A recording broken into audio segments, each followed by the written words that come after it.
Сәлеметсіздер ме? Бүгін біз Arduino'да жарықты өлшейтін ең қарапайым сенсор фоторезисторға тоқталамыз. Фоторезистордың ең үлкен ерекшелігі жарыққа байланысты кедергісі өзгеретіндігінде. Жарық көп болса, кедергі азаяды, қараңғы болса, кедергі көбейеді.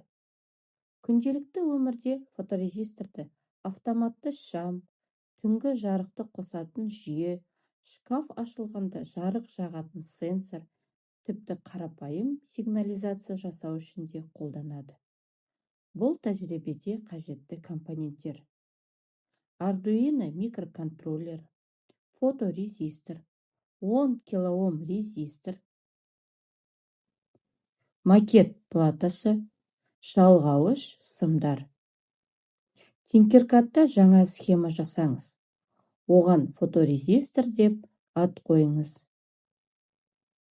Фоторезистордың полярлығы жоқ, сондықтан кез келген жақпен қосуға болады.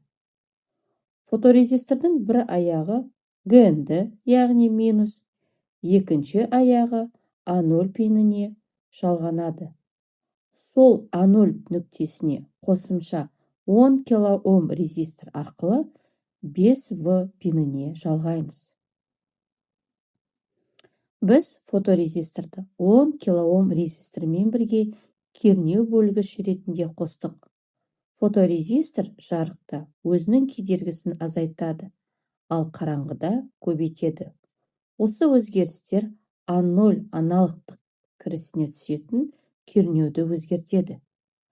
Arduino сол кернеуді оқып, жарық деңгейін анықтай алады. 10 килоом резистор фоторезисторды тұрақтандырып, шамадан тыс тоқ болмасы үшін шектеу қызметін атқарады. Ал енді тапсырма.